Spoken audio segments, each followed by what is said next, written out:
I posted this video on Reddit, and a lot of people were interested on how to actually create it. Here's my landing page tutorial.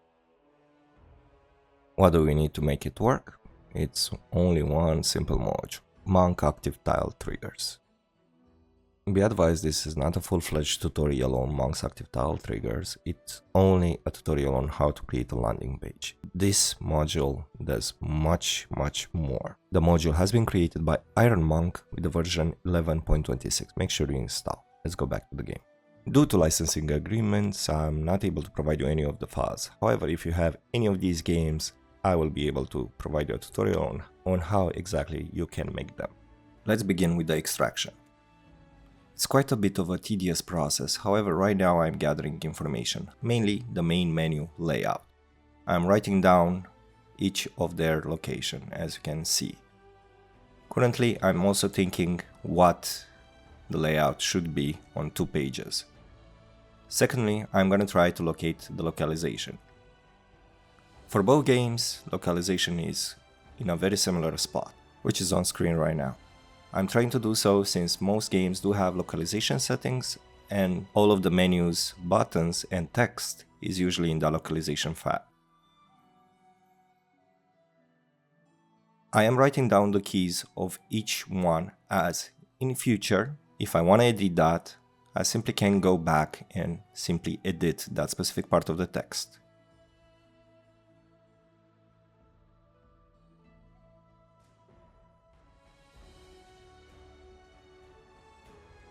If you want an empty text, you simply add a space between the quotation marks. After firing the game, make a screenshot, as it actually be used as our landing page.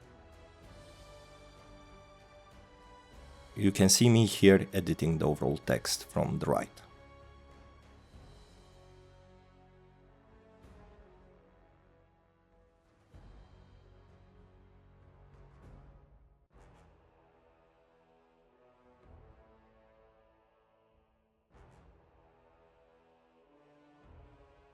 Here I'm recording at the same time so I can actually create this as an intro.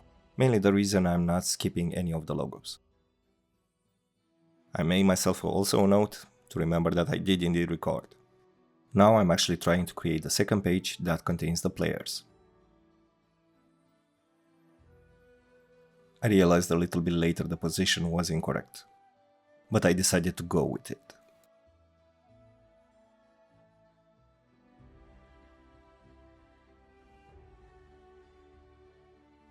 This was a moment when I realized the positioning was incorrect. But I decided to go with it because it doesn't really matter when you have player names. I went ahead and did the exact same with Pathfinder Wrath of the Righteous. Now let's hop back in Foundry and import the 2 pictures with token of the main menu as 2 new scenes. Firstly, make sure that Monk's Active Tile Trigger is activated, and as a first thing on our menu is trying to have the players, when double clicked, to move to our second landing page we taken from the game. You can add the initial view position from here and copy the numbers on both scenes, just in case you don't want the zoom in and out. But for the time being, this is outside the purpose of the tutorial. We're going to be setting up a tile roughly the same size as the player text on this picture. We're going to go into the modules. We're going to locate Monk's Active Tiles. We're going to go to Images. And we're going to select the 1-1. It is a transparent PNG. After that, we're going to go on Triggers. I'm going to take this one step at a time. Is the tile active? In this case, yes. Restriction, only player tokens or only GM? We are not interested in tokens. Is it controlled by player or GM? Do we allow this when the game is paused? For the sake of the tutorial, yes. Hover over pointer. As you can see, when I'm scrolling up and down above the tile, the pointer does not change. And I want to make it clear to me and also the players, this is clickable. Token must have side to trigger. No, I do not want any tokens on this map. When does this happen? Not on enter. Since we do not want any tokens, I'm gonna select double click. By default, click is recommended. My players do have a tendency to click around the scene, and we do not want any unwanted behavior for them swapping a map randomly and creating frustration. I'm gonna set it up as double click. At this moment, we have it set up, so whenever we double click, something will happen. We are gonna go to actions, we're gonna hit add, and this sets up the behavior that needs to happen when the tile is double. I know I'm looking for an open an actor sheet. I'm going to my actor page, I'm gonna select the party sheet. However, I just realized I made an error, but this tile is correct and I also have a part. Let's create the tile. As you can see, it's clickable, but I'm not interested in this one.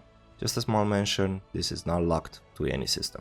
You can use this on any system you would like. The error is that the party tab should be here.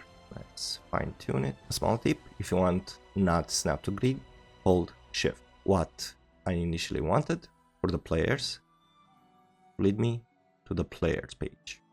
Once again, we're creating a token, select the transparent layer, go to triggers, double click actions, add. In this situation, my player list is on a different scene. This time I'm interested in change scene. Going to scenes tab,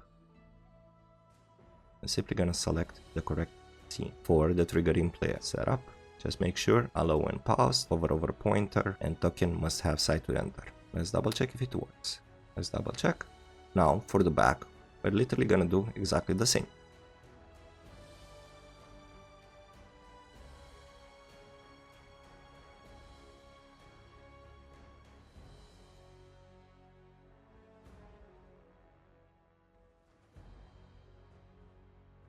You can make each tab its individual scene. This for map. I'm using the test map as just an example. You can use any world map you would like, as well as doesn't have to be text. You can actually use the map itself. Now let's set up map. Same process.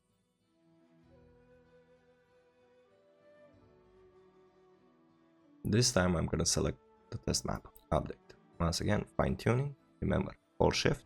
I am not gonna do quests, as story so far will do exactly the same thing. This will lead to a journal page. Quests can lead to a different journal page. Also be advised, you can actually link these with modules.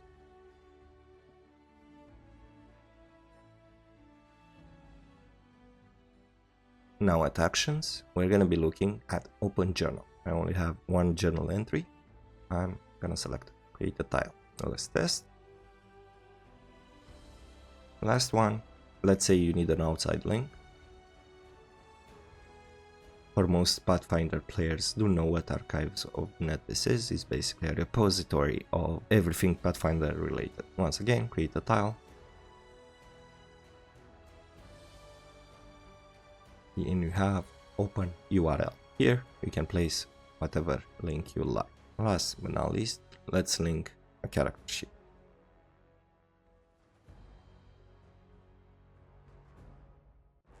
This time, instead of open a journal, we're gonna open an actor sheet.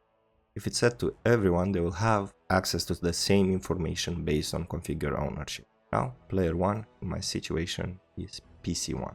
Update. You can copy and paste this one for each player, and simply at this step hit edit, select player 2, player 3, player 4, so far and so forth. Now you actually see me test all of the links to see if they're working as intended and to see if any further setting up is required. In this situation, it's not needed, everything went smooth. The next part is me trying to extract the 14 seconds video of the book showing in Pathfinder Kingmaker. Right now you see me import the file that had all of the video, and I am trying to narrow down the 14 seconds needed. It took a while to figure out the exact length of the video.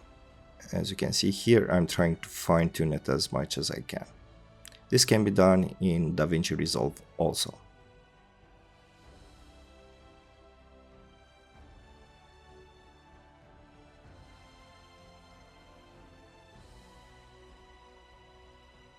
I'm setting it to MIDI encoder so I can extract it. I'm selecting WebME, and I made sure that export audio is not selected.